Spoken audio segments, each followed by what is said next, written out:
Hello and welcome to this week's episode of Money Talk. I'm your host, Skylar Fleming, and in today's episode, we are going to be talking about why should you budget? Well, everyone has heard in one time or another that budgeting is important, but why is that? In today's episode, let's dive right into that. We're going to be talking about why budgeting is important, why it can be hard, how to make budgeting easier, and what to do if you absolutely hate budgeting. And as always, if you have an episode or topic suggestion, please let me know at moneytalk.ffc@gmail.com. And thank you for listening to Money Talk. And let's get right into today's episode.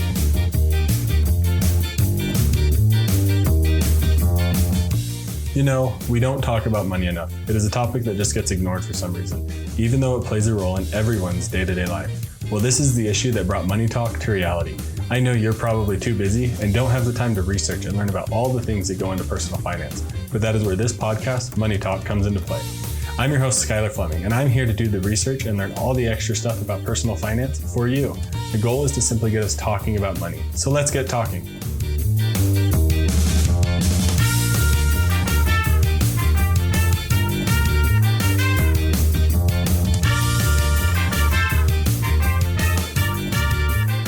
So thank you everybody for coming back for another week of Money Talk. So let's get right into today's first topic. Why is budgeting important? Well, the first thing is that it helps with your goals. And you hear me mention goals a lot, but your finances play a large part in your short and long-term goals. And budgeting is how you're going to be able to save for those goals and how you're going to actually be able to meet those goals in the long term and in the short term. The short-term goals can be a little bit easier because they're short-term, but those long-term goals require quite a bit of planning and good execution so that you actually meet the goals, because there's a lot of variables that can get you off path. And budgeting is important so that you don't spend money you don't have. If you just, at the very least, know how much money you're making, that way you know how much money you can spend or less than that, then you're going to be pretty well off. But if you're budgeting, you can easily make sure you're setting aside a certain percentage of your money that you want to. And you know you're not going to spend the money you don't have because you're keeping an eye on your budget and you're keeping track of all those numbers. And budgeting is important for retirement, because what are you going to do when now you have all this free time? And what if you have some money to spend? If you don't know how to budget or handle your finances, once you get to retirement, you're just going to be spending like crazy. And then you're going to have to keep working. And what fun is retirement if you have to work? Kind of defeats the purpose for me. Emergencies are another reason why budgeting is important, because you can easily budget over the course of 6 months to aggressively save for an emergency fund. But what happens if an emergency happens? Well, if it's a small emergency, sometimes you can easily budget your way out of those. You can very easily look at your budget and say, hey, we don't need to go out to eat this month, or we can cut back on groceries or stop a few subscriptions for the next 2 months while we recuperate the money for that emergency. When you're budgeting, you have an easy idea of where money can be moved from, where money can be cut back, like where you can spend less and where you can easily cover emergencies so that you don't have to actually use your whole emergency fund just for a small little hiccup or something like that. And budgeting creates great stability and constant good conversation around money. If you're consistently budgeting, it's a lot easier to say, hey, I think we need to cut back in this category, or I think we need to spend more in this category or something like that, because budgeting isn't always cutting back. It's allowing yourself the freedom to spend in that category without having to worry about it. And I think that's where the stability comes into play, is that you know that you're able to spend that money and you don't have to worry about it because you budget. So next, let's talk about why budgeting can be hard.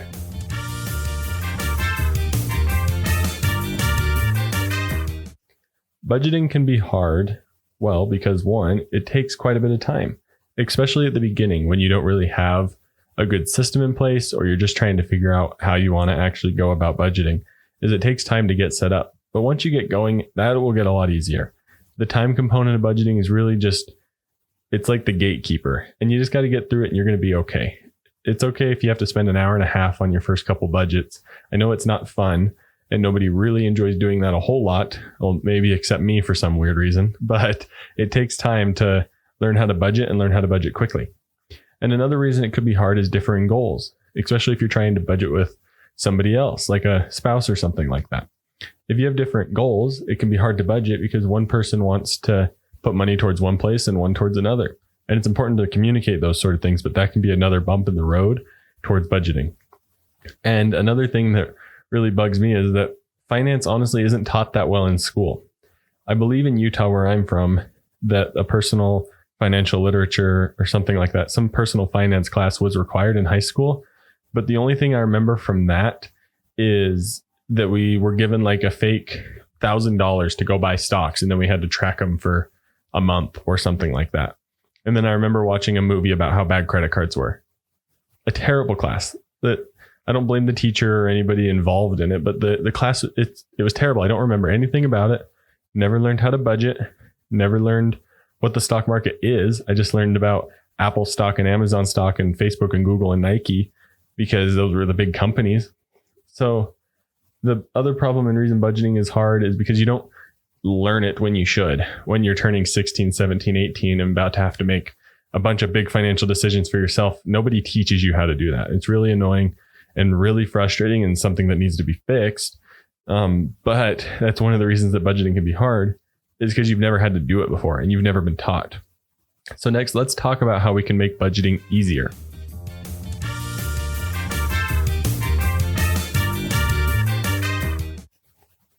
Okay, how can you make budgeting easier? Well, you can talk to a professional, like a financial coach or a friend that's really good at it. Having a conversation about money and about how to budget can make it a lot easier. If you're really stumped on being able to set your goals or your money doesn't go as far as you think, have someone else look at your budget. Don't be afraid to share those numbers. I don't think it's as big of a deal as it's made out to be. Just because personal finance isn't taught or commonly talked about, there's this taboo around talking about anything about money. And people always get kind of nervous and tense when talking about it. But if we talked about it more, it'd be a lot easier and everyone would be better at it together. And if you want to make budgeting easier or personal finance in general, listen to more podcasts. Look up, there's a bunch of YouTube videos. There's a bunch of good YouTube videos. There's a bunch of bad ones. Whatever you do, before you make a financial decision, if you're just watching podcasts or YouTube videos or even working with a professional, look to more than one source. If you're watching a YouTube video that mentions an idea, or if I mention an idea in this podcast, don't take just what I say. Go listen to another podcast. Go listen to another YouTube video. Do at least, I would say 3 to 5 at minimum of different sources that you should listen to and see how different things cross. And if there's things that both places say are a good idea, then you're probably okay. And the more knowledge you have, the better. It'll make budgeting a lot easier as you continue to learn and learn about the different techniques, the different tools you can use in like different bank products and different investing products. And budgeting will get easier and easier as you go, especially if you don't try to learn everything all at once. If you're trying to learn everything all at once, you're going to get overwhelmed quickly. There's way too much out there. There's a whole lot. I can't even begin to name all the different things that you can consider. And then don't even get me started on all the different things to learn in crypto and all that sort of stuff. The point being is that you can easily get overwhelmed. If your goal is to learn everything you can about personal finance before budgeting, you're never going to actually budget. So you just need to start somewhere. And if your first budget is terrible and you overspend in a bunch of categories, well, good. That's good. Now you have something to learn on. And the other thing being, as long as you don't overspend how much money you have, you're going to be just fine. Especially in the beginning when you don't really know what you're doing or when you're trying to learn better ways to budget. As long as you're spending less than you make in the beginning, you're going to be okay. Now, if you're barely spending less than you make for 30, 40 years, then you might hit a really hard time when it comes to retirement or long-term savings and things like that. So there are things you need to learn as you go. But when you're just getting started, there's nothing wrong with messing up a few months in a row, or if you're your first year of just experimenting with different budgeting styles. So what do you do if you absolutely hate budgeting? Some people just will never come around to budgeting. And I think there's alternatives for that. So let's talk about that next.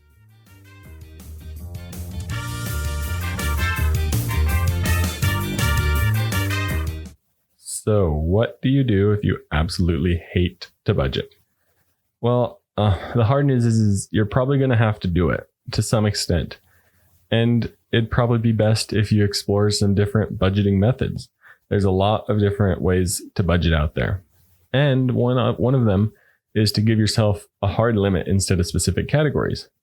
And this could be known as like the 50-30-20 rule, where you force yourself to save a certain percentage of money, force yourself to spend a certain percentage on needs, and give yourself the remaining percentage for wants or something like that. So 50% to needs, or some sort of percentage based system that makes it a lot faster.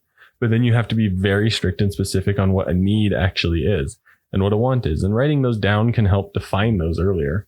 But there's ways to get around the probably common concept of budgeting, of writing down every category you want to spend money on for the month and figuring out where every last dollar is going to go, which is one thing that I like doing and I enjoy. But if you hate budgeting, give yourself percentages and make things automatic. I can't stress enough, and I'm sure I will talk about this in a future episode, but you can become a millionaire automatically just by putting money aside when you're young, or putting more money aside as you get older, and those sort of things.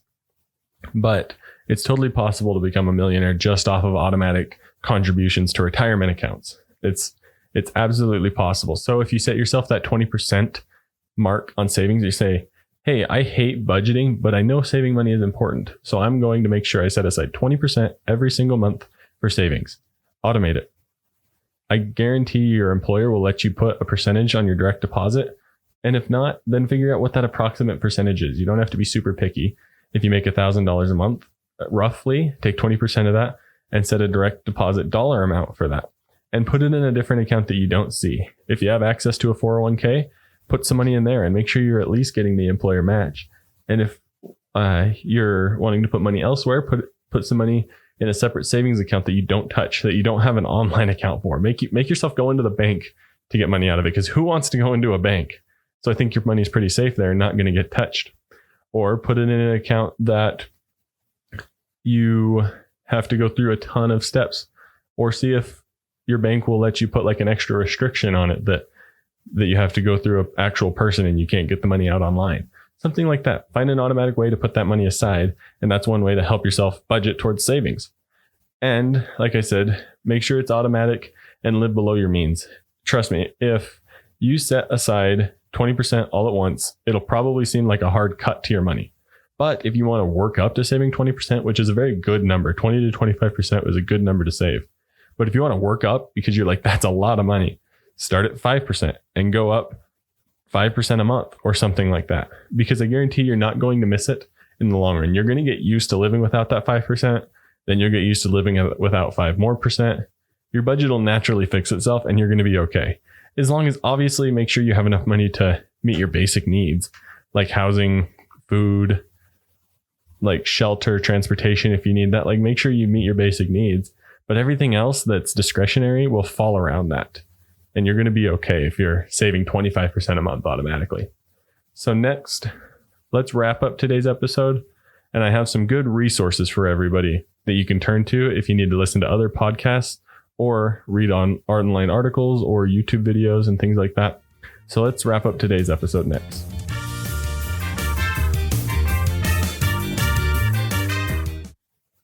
So what are my thoughts about budgeting? Well, as I mentioned earlier in this episode, I really enjoy budgeting, which is really weird and I don't quite get it, but I just enjoy personal finance a lot, hence this podcast. And I hope in today's episode you were able to gather some ideas about budgeting, and maybe you can start to put some of them into practice yourself. But like I said, don't listen to one source. Look up YouTube videos or other podcasts or books, and here's some other resources that I like to listen to that help me formulate some of my ideas. One is called the How to Money podcast. Another is called The Money Guy Show. It's a podcast and they're on YouTube. They record their whole episodes on YouTube and break their episodes down into smaller clips, which will allow you to search smaller little clips that you need instead of listening to an hour-long podcast. Another podcast that's really great, but is quite longer, that's positioned like a radio show, is called the Stacking Benjamins podcast. And then two online places that I turn for a lot of information is Investopedia and NerdWallet. Both are really great. Obviously, those websites have links and stuff that they make money off of, but I'm not being paid by any of these places, of course. It's just where I like to get my information. And I think it's key that if you hear any ideas on my podcast or from coworkers or friends, that you explore them through different avenues and different places, because budgeting, though it can be kind of simple, you can hear a lot of different things. Like if you ever heard of the term infinite banking, there's a lot of opinions on it. And it is not something you want to get yourself into after only hearing one person's opinion, because it's a complex strategy with whole life insurance that I just don't like. I'm not even ever going to touch something like that.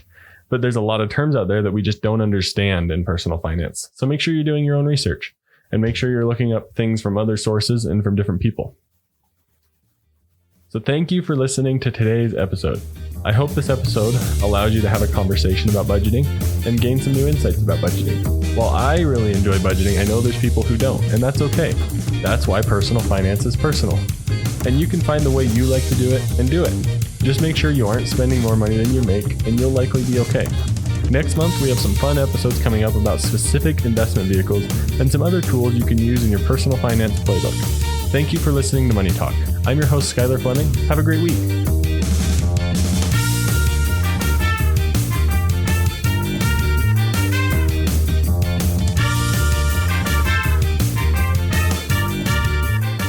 Thank you for listening to Money Talk. The Money Talk show is provided for informational purposes and should not be used for personal or specific financial advice. Every situation is unique and different. Please make sure to do your own research for your personal financial situation.